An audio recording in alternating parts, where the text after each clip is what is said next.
ओम शांति। आज मीठे मीठे श्री बाबा ब्रह्मानंद द्वारा कहते हैं, मीठे मीठे बच्चे, तुम बच्चों को कोई भी चीज में आसक्ति नहीं है।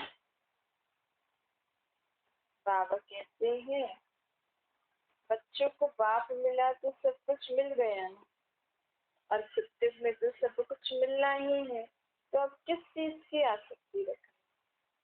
अब तो पुराना सब कुछ भूल सब कुछ बाबा को दे नई दुनिया के लिए तैयारी करनी है। बाबा देखते हैं अनेक धर्म हो गए सृष्टि पर, तो दुनिया वाले सहन नहीं कर सकते। बर्मा सीलन बौद्धियों की है, वह भी कहते हैं हमारी इस दुनिया देश से हिंदू निकल जाए, सहन नहीं कर सकती, सब लड़ते झगड़ते रहते, दुखी दुख है ना। बाबा कहते हैं सहन नहीं कर सकते, इसीलिए बाबा अब एकदम निकाल देते हैं सबको। ऐसे लड़ाई झगड़े करेंगे तो सब लोग भगवान को याद करेंगे ना, तो भगवान क्या कहते हैं, तुम लोग ऐसे लड़ाई झगड़े करते हो, एक दूसरे को सहन नहीं कर सकते हैं, तो खत्म करो अपने अपने धर्मों को, चलो अपने घर परम धाम वापस। तो बाबा कहते हैं सभी आत्माओं के धर्म वाली आत्माओं को सभी को मैं ले जाता हूँ परम धाम। सिर्फ इस दुनिया में सबसे में सिर्फ एक धर्म है। तो बाबा कहते हैं देखो लोग विनाश विनाश विनाश करते हैं ना, लेकिन परमात्मा कहते हैं शंकर ने आँख खोली तो विनाश हो गए। असल में शंकर तो आँख खोलता नहीं है, वो तो शिव की तपस्या में रहता है। ये तो हम ही ऐसे लड़ते झगड़ते हैं ना, तो परमात्मा कहते हैं अब तुम इतना लड़ाई झगड़ा कर रहे हो, खत्म करो खेल। घर में भी बच्चे लड़ाई झगड़ा करेंगे तो माँ बाप क्या करेंगे, बोलेंगे ना चलो तुम अलग अलग हो जाओ, अलग अलग बैठो और अपना अलग अलग खेलो। तो बाबा कहते हैं ऐसे ही तुम सब भी लड़ झगड़ रहे हो, तो सबको एकदम निकाल देता हूँ। निकालने वाला बाबा कहते हैं निकालने वाला मैं ही हूँ, लेकिन ये सब तैयारियां कौन करता है। मैं तो नई दुनिया की स्थापना कर रहा हूँ, विनाश मैं नहीं कराता हूँ, मैं नई दुनिया की स्थापना करता हूँ। क्यों करता हूँ, क्योंकि जब तुम लड़ते झगड़ते हो तो मैं नई दुनिया की स्थापना की तैयारी शुरू कर देता हूँ। मुझे पता है तुम लड़ झगड़ के एक दूसरे को खत्म कर दोगे तो फिर इस दुनिया में एक धर्म की दुनिया की स्थापना हो जाएगी। ये सब ज्ञान तो बच्चों की बुद्धि में होना चाहिए। क्यों होना चाहिए, ताकि दुनिया में ऐसी कोई भी बात हमारे सामने आए तो हमारी स्थिति कैसी रहे, अच्छा लगे। देखो आज दुनिया में जो भी हो रहा है सब लोग हाय हाय कर रहे हैं, लेकिन समझ रहे हैं कि हम एक दूसरे के लिए से ही लड़ झगड़ रहे हैं, एक दूसरे का ही नुकसान कर रहे हैं। इसमें भगवान क्या करे, वो तो ऊपर बैठा है ना, वो तो हमारी मदद करने के लिए नीचे आए हैं। कहते हैं बच्चे आत्मा आत्मा समझो, एक परमात्मा की याद में रहकर शांति से जीवन जियो।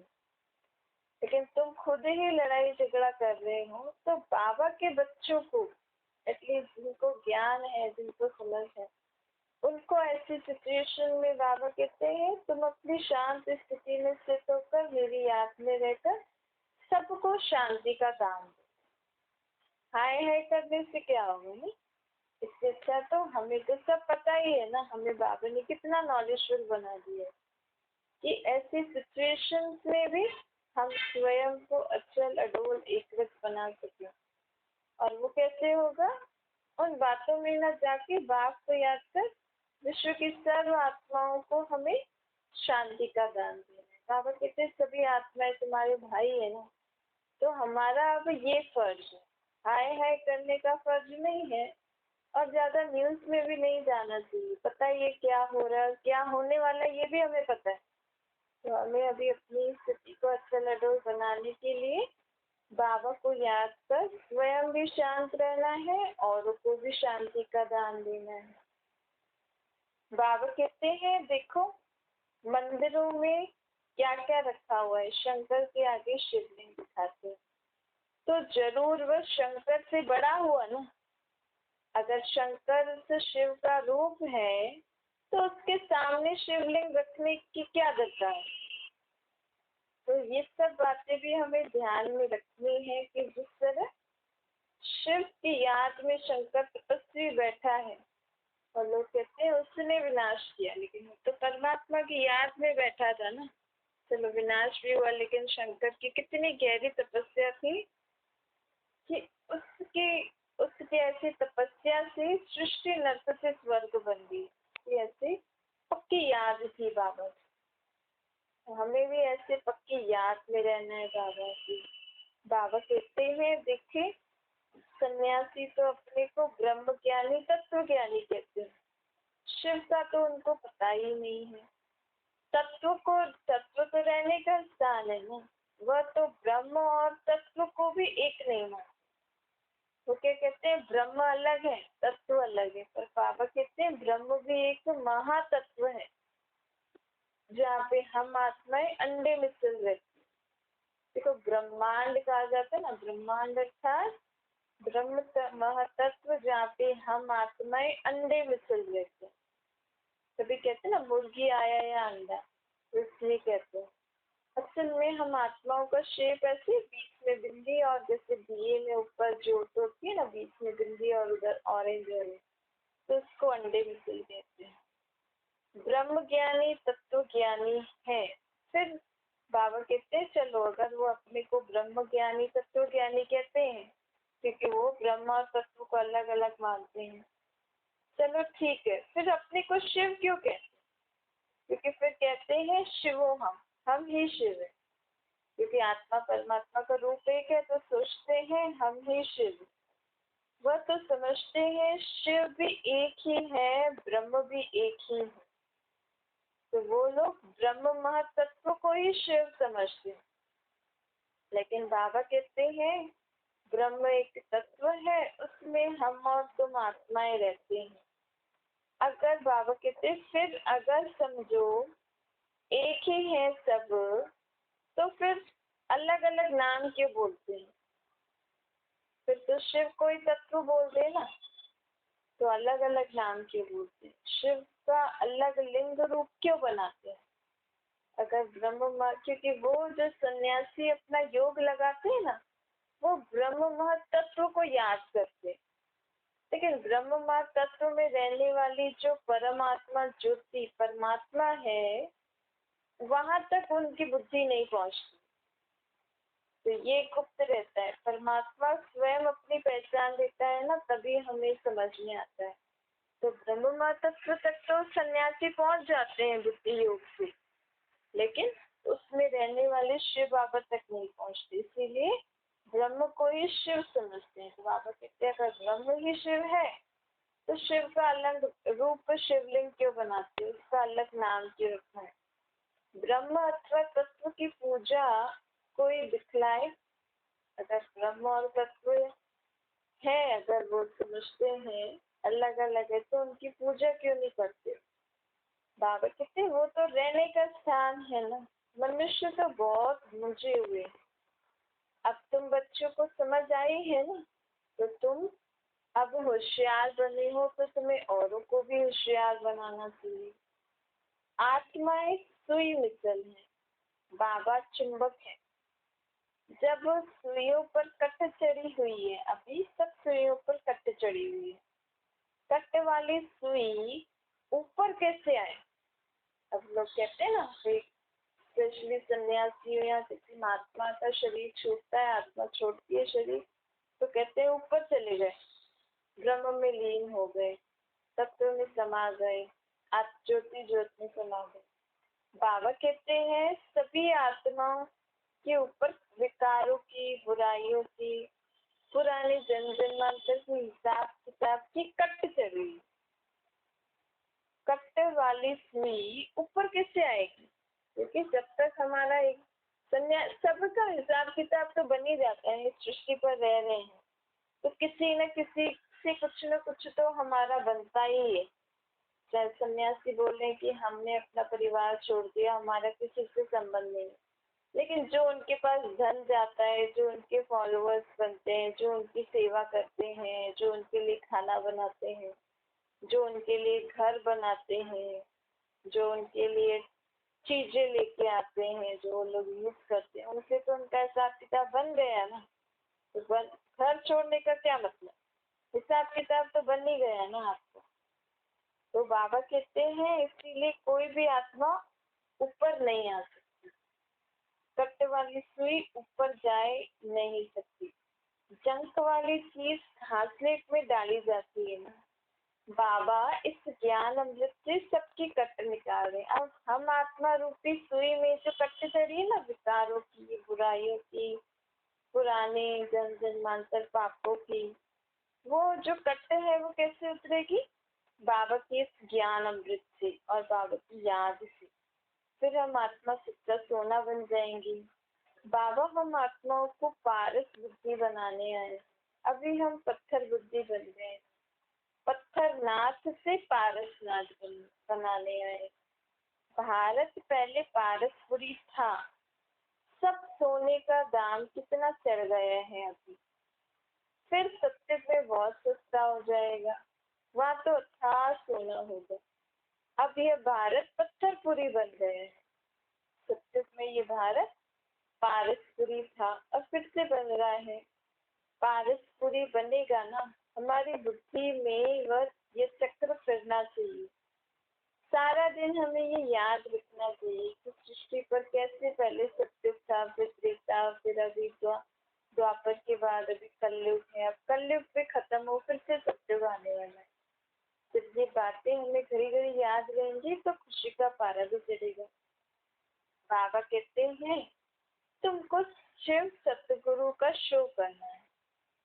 परमात्मा है उच्च से उच्च, एक ही सतगुरु, उनको शिव भी कहा, उनका नाम असली शिव है। बाबा कहते हैं काम अथवा क्रोध में नहीं आना। अगर कामवश क्रोधवश कोई बुरा कर्म किया तो सतगुरु की निंदा कराई, फिर तो हम फेल हो जाएंगे ना। इसीलिए अब जब हम बाबा के बच्चे हैं तो हमें हर बोल, हर कर्म सोचना भी, हमारे सपने में भी कैसी कैसी बातें आ रही हैं ये भी हमें बाबा को बताना। क्योंकि कई बार ऐसे होता है कि हम भले बाहर से क्रोध नहीं कर रहे हैं, संकल्पों को भी रोक रहे हैं, लेकिन वो बात ना हमारे सपनों में आती है। फिर हम सपनों में एक दूसरे के ऊपर गुस्सा उतारते हैं। तो अपने सपनों सुबह सुबह जब उठते हो तो वो भी बाबा को बताना चाहिए। बाबा आज मुझे ये दिखा, मैंने ये ऐसे बोला, ये किया।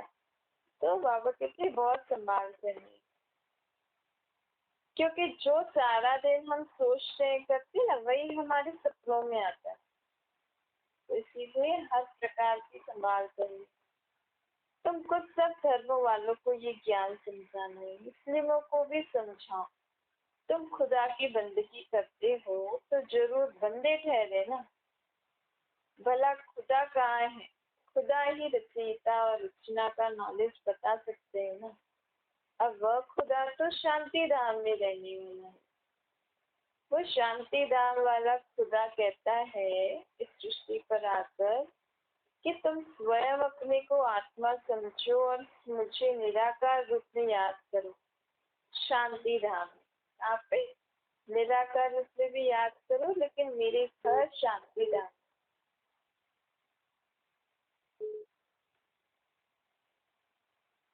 बाबा कहते हैं तुम मुझे निराकार रूप में याद करो लेकिन शांति धाम में, तो तुम सब शांत हो जाओगे। क्योंकि इस समय सभी मनुष्य आत्मा बहुत अशांत हो गई है ना। सभी आत्माओं को शांति का वर्षा चाहिए तो सुख शांति दोनों, लेकिन अभी ज्यादातर मनुष्य को क्या चाहिए होता है? शांति। तो जब तुम सभी अपने को आत्मा समझ के मुझे निराकार रूप में याद करोगे तो तुम सबको शांति का वर्षा मिल जाएगा। वर्षा लेते लेते विक्रम विनाश हो जाएंगे फिर तुम खुदा के पास चले जाओ। यह ज्ञान सब धर्म वालों के लिए है। मीठे बच्चे, अब तुम स्वर्ग में चलते हो तो पवित्र जरूर बनना है। देखो, भारत में पवित्रता नहीं है तो धक्के खाते रहते हैं ना, कितने हंगामे होते रहते हैं। जो गांधी सिखला के गया वैसा ही करते रहते हैं। मेहतर, मजदूर, ड्राइवर आदि स्ट्राइक करते हैं तो गवर्नमेंट का दम ही नाक पे चढ़ जाता है। गवर्नमेंट उन लोगों को साफ कह देती है कि हमारे पास इतना पैसा नहीं है। तो बाबा कहते हैं, फिर वो लोग कहते हैं गवर्नमेंट को कि तुम तो इतने मौज उड़ाते हो, धन ही धन इकट्ठा करते रहते हो, हमने क्या गुनाह किया, हमारी भी पगार बढ़ाओ, हमें भी पगार दो। स्ट्राइक कर लेते हैं तो फिर धंधा ठहर जाता है ना। ये जो गवर्नमेंट अलग अलग रूल्स निकालती है जिसके कारण लोगों को इतना धन नहीं मिल पाता है, तो कई बार लोग स्ट्राइक भी कर लेते। तो बाबा कहते हैं ये स्ट्राइक करना किसने सिखाया? गांधी ने सिखाया। ये सब होना ही है। कहाँ अनाज सब्जी नहीं मिलेगी, दूध नहीं मिलेगा, ये बाबा आगे की बात बता रहे हैं। जहाँ तहाँ खिटपिट होती रहती है, ये सब हंगामे होंगे। फिर दुनिया में हंगामे होते होते फिर एकदम शांति हो गई, क्योंकि परिवर्तन तो होना ही है ना। ये हंगामे क्यों होंगे? क्योंकि सभी आत्मा एक दूसरे से हिसाब किताब चुकती जा रही है। बस ये बात आप बुद्धि में बिठा लो। अगर कोई कहाँ भी आपको कैसा कुछ ऐसा दुनिया में जब भी कुछ ऐसा होता है तो तुरंत अपनी बुद्धि में ये बात तो जरूर बिठाना कि अभी सब अपना हिसाब किताब चुकती करके सतोप्रधान बनने वाले हैं, फिर इस दुनिया में शांति है। तो आपके मन में हलचल नहीं आए, नहीं तो फिर अलग अलग ख्यालात आते रहते हैं। बाबा कहते हैं शांति का सागर बाप आया है तो जरूर दुनिया में शांति तो स्थापन करेगा ही, लेकिन उस शांति की दुनिया में जाने के लिए पहले थोड़ा सा ये हलचल का सीन हमें देखना पड़ेगा। बाबा के साथ कहते हैं जो भी दुनिया में हलचल होती है ना, हम भले ही कहें बाबा ये हो गया, आज इधर दुनिया में ये हो रहा है, ये हो रहा है, लेकिन बाबा कहते हैं कि सब कुछ होगा। बाबा तो डायरेक्ट कह देते सब कुछ होगा। सभी का एक दूसरे से जो भी हिसाब किताब है चुप कर फिर सभी शांति धाम चले जाएंगे। इस दुनिया में स्वर्ग जब होगा तब स्वर्ग में आएंगे। अच्छे बच्चे जो होते हैं ना उनको टोल फुटकारा जाता है, मिठाई खिलाई जाती है ना। दुनिया में जो अच्छे बच्चे होते हैं उनको मिठाई खिलाई जाती है। तो यहाँ बाबा भी जो अच्छे अच्छे बच्चे हैं उनको टोल फुट कहते हैं। उनको बाबा ये ज्ञान की रूहानी मीठी मीठी मिठाई खिलाते हैं। देही अभिमानी हो रहना बड़ी मुश्किल की बात है और मंजिल बहुत ऊंची। अपने को आत्मा समझ के बाप को याद करके चलना, बाबा कहते मंजिल बहुत ऊंची है, मेहनत करनी पड़ेगी। लेकिन अगर हमने एक बार ये अभ्यास गल गया ना हमारा, उसके बाद जो हमें अतीन्द्रिय सुख की महसूसता होती है ना, वो बहुत अच्छी होती है। तो बाबा कहते हैं मेहनत करके 8 घंटा, अगर आप कर्म करते समय नहीं ज्ञात कर पा रहे हो तो कैसे भी करके 8 घंटा आप निकालो। बीच बीच में जब भी आपको टाइम मिल रहा हो वैसे से करके 8 नहीं तो 4, 4 नहीं तो 2, लेकिन उससे थोड़े से समय में आप आत्म अभिमानी स्थिति में स्थित होकर अपना कार्य करो, या आत्म अभिमानी स्थिति में स्थित होकर बाबा से बातें करो, या कुछ भी करो, लेकिन आत्म अभिमानी स्टेज रहनी चाहिए। तो बाबा कहते फिर बस शरीर निर्वाह काम कोई भी करते रहो, लेकिन थोड़ा समय निकाल के मैं आत्मा आंखों से देख रही हूँ, मुझसे बोल रही हूँ, कर्म कर रही हूँ, मैं आत्मा हूँ, बाप का बच्चा हूँ। फिर आत्मा की क्या क्या गुण है, क्या क्या शक्तियाँ हैं, आत्मा क्या कहाँ की रहने वाली है, मुझे आत्मा को बाबा ने क्या क्या बातें बताई हैं। ऐसे ऐसे करके कुछ न कुछ नए नए तरीके से आत्म अभिमानी स्थिति में स्थित होने का पाठ पक्का करो। बाबा कहते रात को जागो तो बहुत अच्छी लगन लगी, कमाई होगी। हे नींद के जीतने वाले बच्चे, मुझे श्वास श्वास याद करो, विचार सागर मंथन करो। रात दिन जितना बाप की याद में रहेंगे उतना विक्रम विनाश हो जाएंगे। जितना जितना ज्ञान का सिमरन करेंगे उतनी कमाई होती जाएगी। बाबा बाबा कहते हैं बल आराम भी करो, लेकिन आराम करने के समय भी बाप की याद में रहकर बाबा को सब कुछ बता के फिर आराम करो। बाप कहते हैं इस दुनिया में एक भी मनुष्य त्रिकालदर्शी नहीं। त्रिकालदर्शी न होने के कारण सब नास्तिक बन पड़े हैं। बाप को ही नहीं जानते। रिद्धि सिद्धि वाले तो दुनिया में बहुत हैं। माया भी कोई कम नहीं है। माया अर्थात विकारों वाली बात है। इस समय माया का भी पाठ है, लेकिन हमें इस माया पर जीत पहननी, इसीलिए सदा कवच पड़ा है। क्योंकि मायावी दुनिया है ना, इसीलिए सदा ही हमें कौन से कवच में रहना है? मन मना, अर्थात बाबा की याद में रहना है। ये कवच सदा ही पहने रहे। जैसे आप अपनी ड्रेस चेंज करते हो ना, तो आप उस समय भी यही सोचो कि मैं जैसे अपनी ड्रेस अपने चेंज करते तो दूसरा पहन लेते हैं, लेकिन पड़ी ही रहती है ना कपड़ों में, शरीर पे कपड़ा पड़ा ही है। ऐसे ही जो मैं आत्मा हूँ ना, मेरे ऊपर भी परमात्मा की छत्र छाया है ही। वो कभी खत्म नहीं हो सकती, कभी मिट नहीं सकती। सदा ही मैं उस कवच में हूँ। शिव बाबा को याद करो, देही अभिमानी बनो। इस अंतिम जन्म में तुम एक ही बार देही अभिमानी बनते हो। फिर सत्युग से लेकर कलयुग तक देही अभिमानी की शिक्षा, बनने की शिक्षा कोई भी हमें नहीं देता है। अभी ही हम ये प्रैक्टिस कर रहे हैं, फिर तो हमारी हैबिट में आ जाएगी।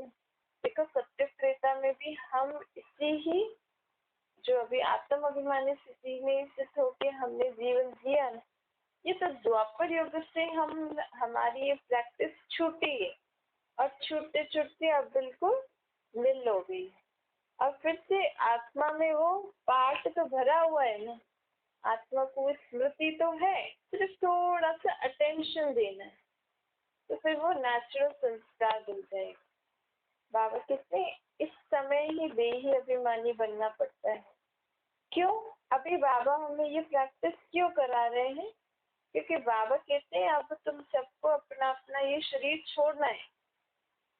लेकिन हम अंत में शरीर छोड़े तो उस समय हमें कोई भी देह के संबंधी, देह के पदार्थ, देह की वस्तु, वैभव, देही तो दुनिया की कोई भी चीज याद नहीं है। वो भी क्यों कह रहे हैं बाबा?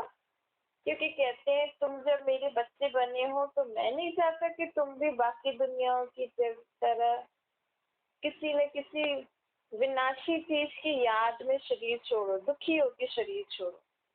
विनाशी चीज की याद आएगी तो दुखी होगा ना कि मैं इसको छोड़ रहा हूँ। लेकिन अगर मुझे याद रहेगा कि मैं आत्मा, बाबा का बच्चा, बाबा के साथ इस शरीर से बाहर निकलकर परम धाम में जा रहा हूँ, फिर मैं सत्य की दुनिया में मेरे पास सब कुछ नया हो। अगर इस स्मृति से शरीर छोड़ूंगा तो अच्छा है ना।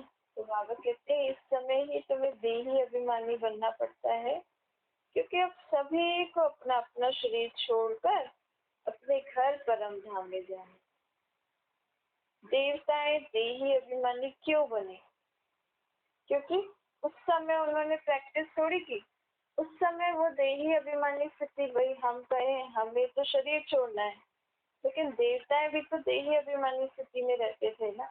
क्योंकि देही अभिमानी स्थिति में स्थित रहने से हमारे जीवन में कोई भी प्रकार का दुख नहीं आता है। आत्मा अपने बल से सब कुछ कार्य करती है, वहाँ कोई विकार नहीं होता है। क्योंकि विकार की उत्पत्ति होती है जब हम देह के भान से कोई कर्म करते हैं, देह के अभिमान से, तो देवताएं देही अभिमानी रहते हैं, क्योंकि उनको विकारों के वश होकर कोई कर्म नहीं करना। उनकी आत्मा उनकी आत्मा में जो असली गुण, असली शक्तियां, समर्थ है, उस अनुसार उनको कार्य करें। इसीलिए देवताएं भी देही अभिमानी होता है। यह ज्ञान अभी हमको मिलता है। तुम अशरीरी थे, फिर यहाँ हमने शरीर लेकर पाठ बजाया, अब हमें फिर से ये शरीर छोड़कर अपने घर जाना। बाबा कहते हैं इसीलिए बहुत ही मेहनत करनी है। अक्सर से देवता बनना है। जब तक जीते हो, जब तक इस शरीर में मैं आत्मा हूँ, तब तक मुझे बाबा का ये ज्ञान अमृत रोज पीना है। पीना भी है और पिलाना भी। जितना हो सके अपने आप को व्यर्थ फालतू ख्यालों से मुक्त करते रहो। जो काम की बात होती है वही सोचो, बाकी अब फालतू बातें नहीं सोचो। देखो बाबा हमें कितनी नई नई बातें सुनाते हैं। अब जो नई नई बातें बाबा हमें सुनाते हैं ना, इन बातों के बारे में विचार सागर मंथन करो। ज्ञान को अच्छी रीति अंदर घोटना है। जब ज्ञान घिसेंगे तभी तो हमें राज तिलक मिलेगा ना।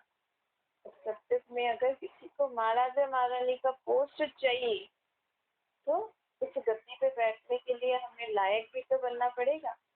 तो जब यहाँ के किसी हायर पोस्ट पे अगर किसी को नौकरी चाहिए होता है, कोई प्रेसिडेंट प्राइम मिनिस्टर बनना होता है, तो कितनी पढ़ाई पड़ती है। डॉक्टर बनना होता है तो कितनी पढ़ाई पड़ती है। रात दिन सारा मेहनत ही करते रहते, कितना अपने ऊपर अटेंशन रखते हैं।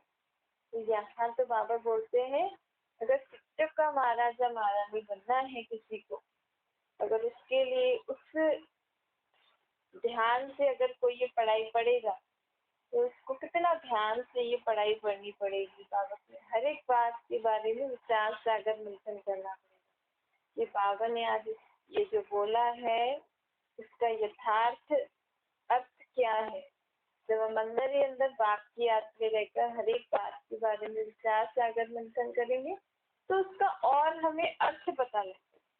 और इससे इस अर्थ से क्या होता है, चाहे हमारे जीवन में, चाहे दूसरों के जीवन में, या दुनिया में कुछ भी हो रहा होता है ना, तो हम अब बाबा के उस नॉलेज के पॉइंट से स्वयं की स्थिति को एक तरह सज्जल अडोल बना के चलते हैं। और अगर हम सदा ही एक रस रहे, अच्छी स्थिति वाले रहे, तो जिससे क्या होगा। ऐसे नहीं सिर्फ मैं तो एक रस हूँ ना, लेकिन हम जब सदा एक रस रहते हैं ना, ज्ञान की बातों को मनन चिंतन करते, तो हम परमात्मा की याद की शक्ति से उन अशांत आत्माओं, दुखी आत्माओं की भी मदद कर सकते हैं। सत्युग में महाराजा महारानी का पोस्ट मतलब पूरे विश्व के मालिक। पूरे विश्व में कहीं भी कोई भी अशांति, दुख, विकार आदि नहीं है। तो मतलब जो उस राज गद्दी पे बैठेगा, उनकी आत्मा में इतनी शक्ति होगी, बस बैठेंगे इंडिया के दिल्ली के आसपास के एरिया में, लेकिन वहाँ बैठे बैठे उनकी किरणें पूरे विश्व में जाएंगी, ताकि पूरा विश्व विकारों से मुक्त हो। क्योंकि वाइब्रेशन, देखो हम अगर अच्छे वाइब्रेशन स्प्रेड करते हैं, तो दुख के वाइब्रेशन चले जाते हैं, दूर हो जाते हैं एक तरीके से। और अगर हम फिर दुख के वाइब्रेशन करेंगे, तो वही सब प्रकार के दुख के वाइब्रेशन आ जाएंगे। तो सत्युग त्रेता में जो राजगद्दी में आत्माएं बैठेंगी, उनको अभी से अपने अंदर इतनी शक्तियां, इतने गुण, इतनी समझ भरनी है कि उनकी प्रेजेंस में पूरे वर्ल्ड में ऐसे वाइब्रेशंस नहीं आएंगी। वाइब्रेशंस होते हैं, लेकिन उनके वाइब्रेशंस के कारण वो वाइब्रेशन दुनिया से दूर हो जाते हैं, तो वो लोगों को इफेक्ट नहीं करते। इसके लिए हमें बहुत ध्यान से पढ़ाई पढ़नी है।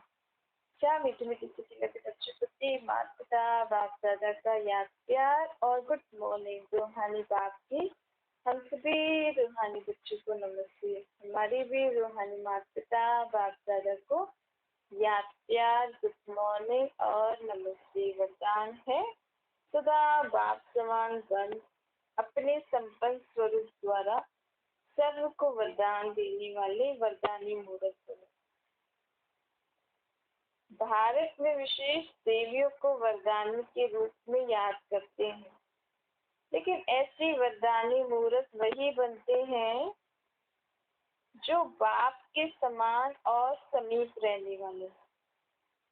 बाप के समान मतलब समान अर्थात जो बाप में गुण शक्तियां ज्ञान है वो मुझ आत्मा में, और समीप मतलब बाबा के एकदम नजदीक। सर्व संबंधों से बाबा को घड़ी घड़ी में याद करूं तो वो समीपता का अनुभव होता है।